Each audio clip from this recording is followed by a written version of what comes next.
We have Jim Renner on video conference with us today, and we're recording the interview for our Leasing Pioneers project. And Jim Renner, a real icon in our industry. Jim comes from Wells Fargo Equipment Finance as his latest and long stint that you were there as a former CEO of Wells Fargo Equipment Finance. Correct, Jim? Yep.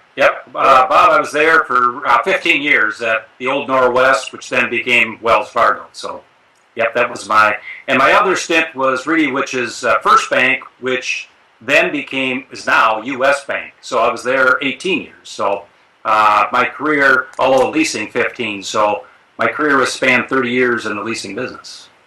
30 years in leasing business. So tell us, I guess the way to get started here is, this is always funny when I ask people how you got in the leasing business, because there's very few people that ever came out of college and got right into the leasing business. I've never known anybody that said, I've got into the leasing business because that's what I wanted to do in my life. Well, I was the same way. I was in the bank.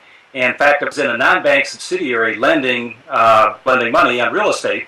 And the boss came and said, we're going to start this new thing called leasing. Do you want to get into it? And I said, well, I looked at it and said, well, it's more total commercial lending than just real estate.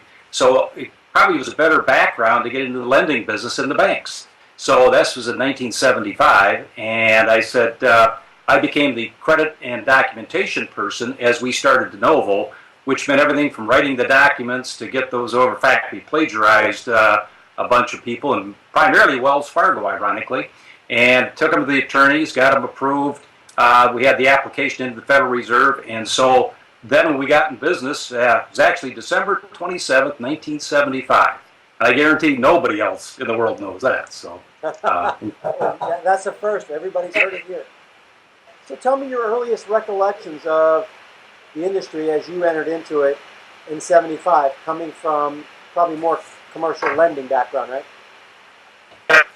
Well, we were in the bank, and the reason to get in was to support your bank customers. So it was the industry was really a fledgling industry at that time. Banks were just allowed to get into it. I think it was 1971.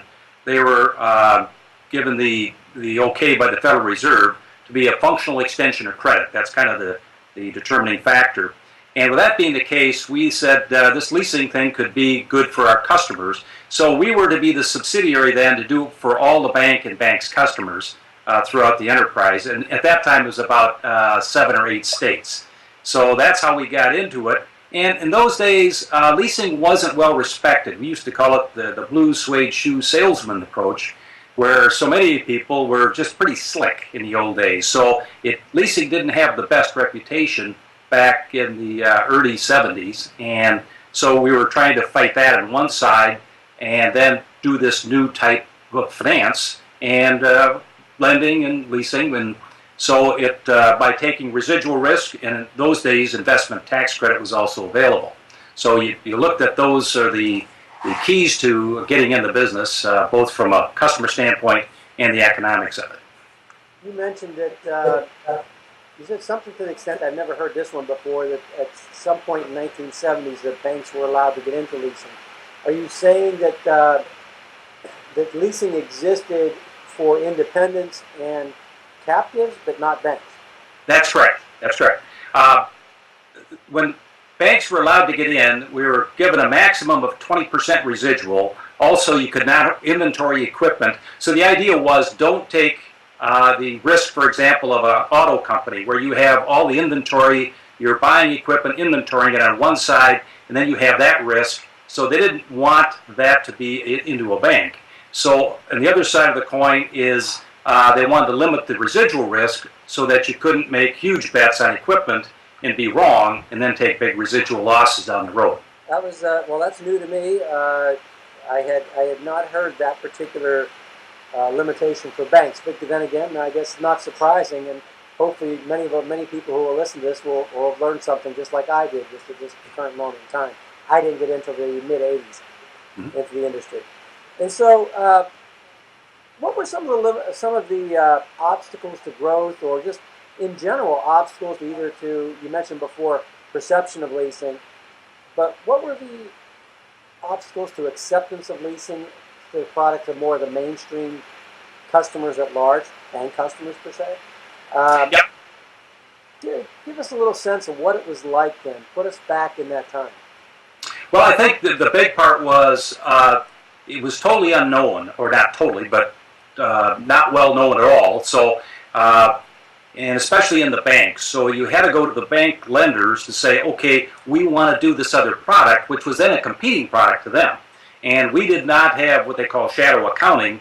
We would pay them a 1% finder's fee. So they on one side would lose the loan, and we get this opportunity in our books as opposed to their books. And a 1% fee, well,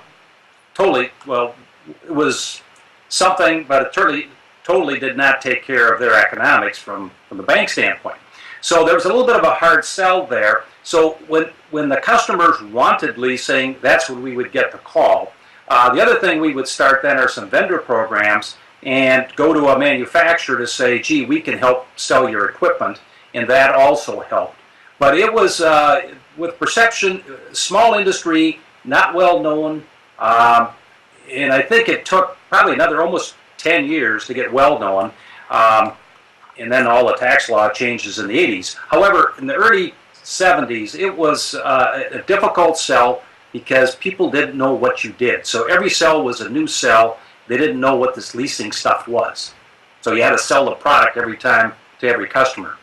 Who were your predominant competitors in the 70s when you got into leasing through the bank, announced that leasing was now something that you would support, you legitimized it, and now went actively out going into the market? Who did you compete against? Yeah, it would be, well, to me, you'd have some captives, and also you'd have some other bank leasing companies who were getting into it. I was at First Bank in Norwest, ironically, where I then ran it later, got into it a couple years before we did. And there are other banks, Security Pacific comes to mind, a very good bank out of Los Angeles, who would come more to the Midwest and do some transactions as well. And some would also open branches, Security Pacific being a good example. So you'd have bank customers on one side, or competition. You had a fair amount of independent competition at the same time. Smaller companies, more entrepreneurial, doing it, and then you'd also have some vendor leasing companies. Okay. And as it related to vendor leasing, you mentioned that. I found that kind of interesting because I didn't believe in the early days that was vendor leasing was something that banks embraced as opposed to direct leasing with their customer set.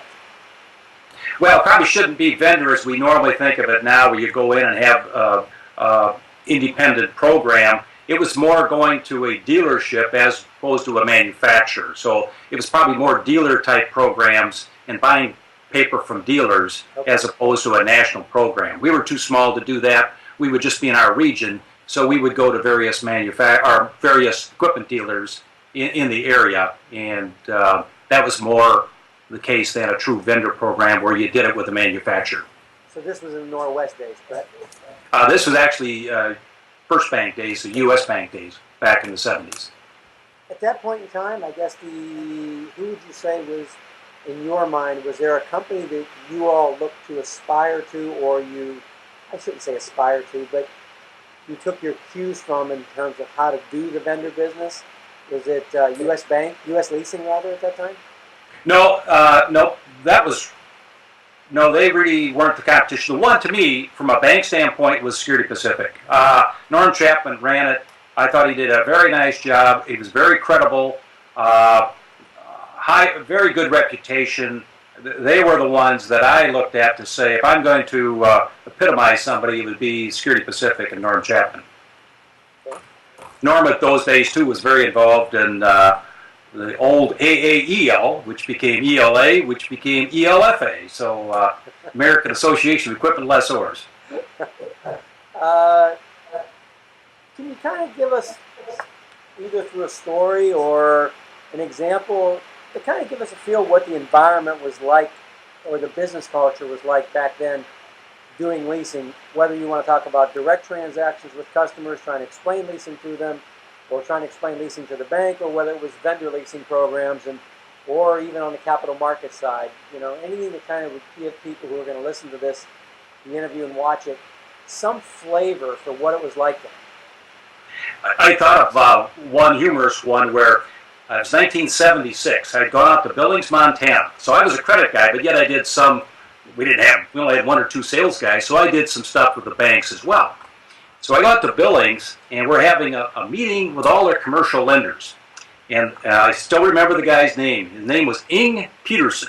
Now, Ing, I'm not sure what it stood for, but so we're having this meeting. There's probably 15 lenders in Billings.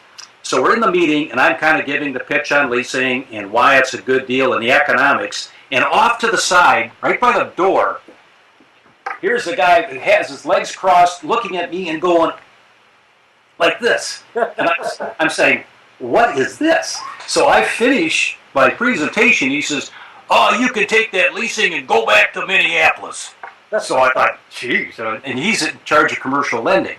Well, then I talked to a young lender, his name was Doug Aiden, and Doug said, oh, that's just Ing. He doesn't like anything from Minneapolis. So, and so ironically, Doug and I developed a very good relationship. We did a lot of business with Billings, but when you first start, and here's the guy that's in charge of commercial lending, it was a little disconcerting to think he's determining your future out there. So, and ironically, just before I left First Bank in 1990 to join Northwest, I went out to Billings, and Doug was then the president of the bank, and we all laughed about that story back in 1976, since we both remembered it very well. So it wasn't well received by the bankers, and it took a while to dig it in there, I guess, to get the acceptance.